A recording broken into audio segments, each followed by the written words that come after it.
Olá, eu sou o professor Evandro Ramos, seu curso técnico em segurança do trabalho. Estamos aqui desenvolvendo a nossa disciplina de prevenção às doenças profissionais e do trabalho.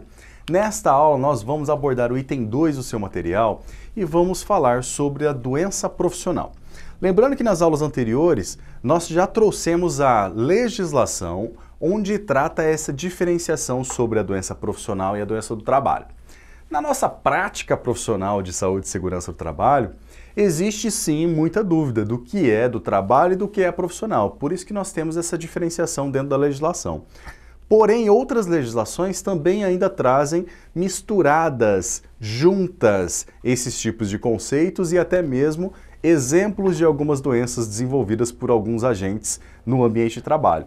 E dessa forma, na nossa prática profissional, nós vamos sempre nos basear pelo conceito legal. E a partir do conceito legal, que abordamos nas aulas anteriores, descritos lá na Lei 8213 de 1991, nós vamos sim entender essas diferenciações, ok? Então, nesse sentido, quando a gente observa algum tipo de doença ou agravo à saúde, qual é a diferenciação que você vai estabelecer?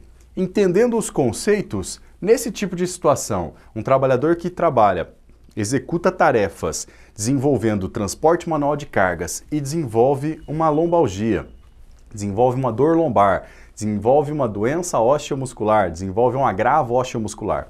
Isso será uma doença profissional ou do trabalho? É uma pergunta que a gente vai responder com essa aula de hoje, ok? Nesse sentido, vamos trazer algumas conceituações relacionadas a essas doenças, tá bom? Doença do trabalho é aquela que tem ligação com o meio em que o trabalhador executa suas atividades. Está ligado com o meio. Essa é a doença do trabalho, ok? Imagine, por exemplo, um operador de máquinas que trabalha numa linha operacional uma indústria. Dentro de uma indústria, ele trabalha numa linha operacional de máquinas, ok?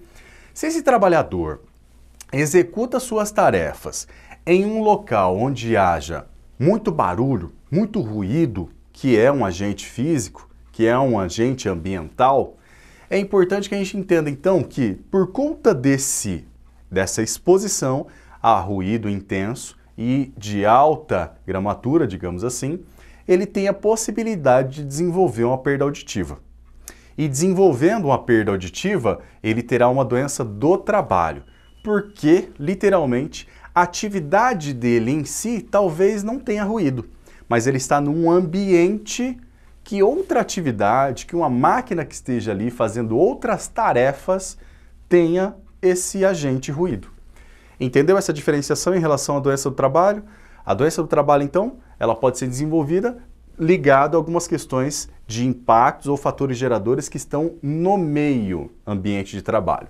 Nesse sentido, então, não será uma doença ocupacional, mas será uma doença do trabalho, que tem uma relação, tem alguns aspectos relacionados ao meio de trabalho, ok?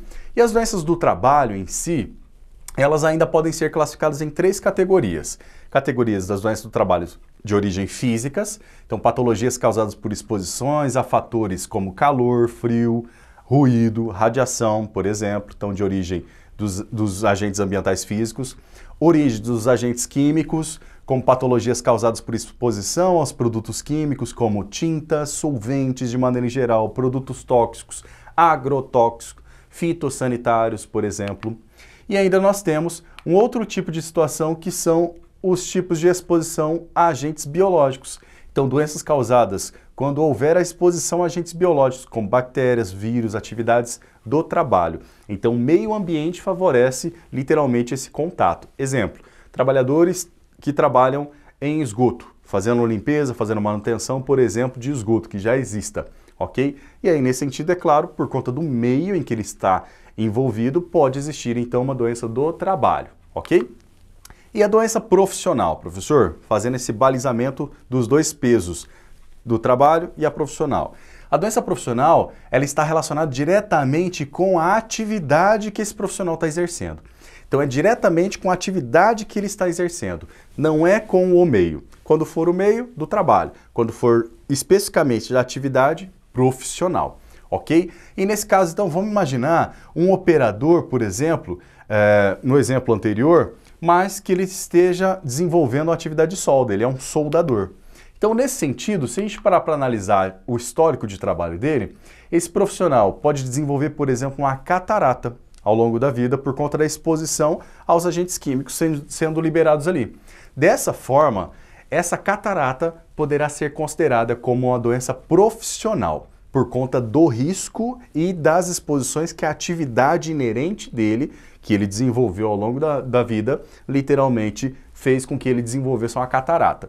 Então, no caso, uma patologia que tem uma ligação direta com a atividade profissional que ele esteja desenvolvendo, será classificada como uma doença profissional. Conseguimos então desenvolver essa diferenciação, correto? Ótimo. Nesse sentido, vamos citar alguns exemplos de doenças profissionais. Surdez ou perda auditiva pode estar relacionado. Professor, mas você citou que a surdez ou a perda auditiva pode ser do trabalho. Sim, pode ser do trabalho porque ele não trabalha com ruído, mas o ambiente tenha. Mas eu posso trabalhar também diretamente com o ruído. E aí, nesse caso, pode ser, então, uma doença profissional e também uma doença do trabalho.